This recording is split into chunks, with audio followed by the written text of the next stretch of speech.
Hi guys, again another video in the same outfit, but as I was talking in my other video about teaching you guys how to really read the correct, read a peer-reviewed journal article in the correct way, I just thought I'll go ahead and record that video before I forget. Like I said, I'm moving soon. I got to do this now. Basically, the way that you need to be looking at these articles is they'll do an abstract. Read that abstract. That's going to tell you, is what I'm going to read in this article applicable? If you read that abstract and you're like, I don't know, no, this doesn't apply, get rid of the article. Okay? So that abstract's your summary to say, yeah, it's your, movie trailer, whatever it is. All right. Then there's going to be an introduction, and then they're going to get into a lit review. The lit review, that's great. And it does make a lot of sense and it gives a lot of background. And if you're struggling to find other sources, look at the lit review because they're going to be quoting other people that did work around this topic. So that's great. But do not quote from the lit review. It may seem really great, but basically a lit review is them citing other work. And when you're writing research, like a research paper like this and a lit review, you don't want to quote another person quoting somebody else, if that makes sense. You need to go to the original source. So the lit review is not the original work of those authors.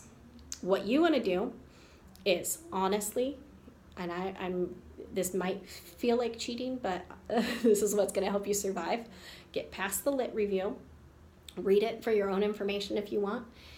Get past that, get past all the graphs and n equals things. I don't even understand all of that statistics stuff. Maybe some of you do, I don't.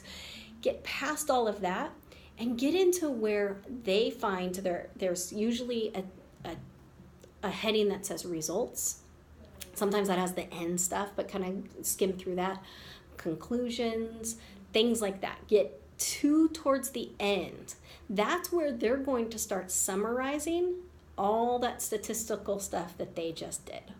Otherwise, you are going to try to read this 5-7 page article and get lost in page 2 and go, I don't understand what they're talking about anymore.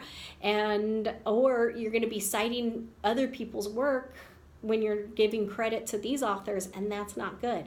Go to find out what they actually researched, what their conclusions were, and start pulling out sources there. Here's my little trick. This is what I did.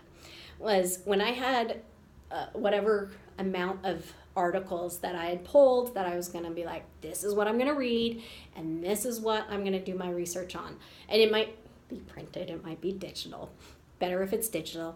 I would copy over those the great ideas that I liked. So I would basically skip through most of the article. I'd go to those last couple pages, try to find the information of what I really liked, and I would basically have a Google Doc or a Word doc, and I would start completely quoting big chunks of that, sentence here, sentence here, sentence here that I thought were really valuable.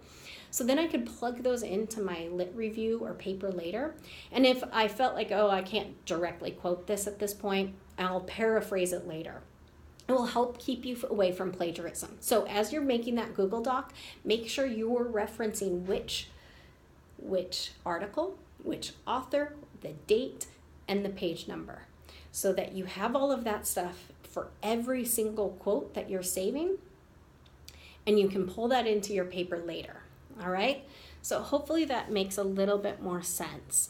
If you need a little bit of help and guidance, I'm happy to sit down and look at these articles with you to give you a little bit more hints on how to read them, because I understand they're very, very academic and a little bit overwhelming, but I don't want you to be afraid of them because there's some really, really great information in these things. All right, hope you're doing well. Take care.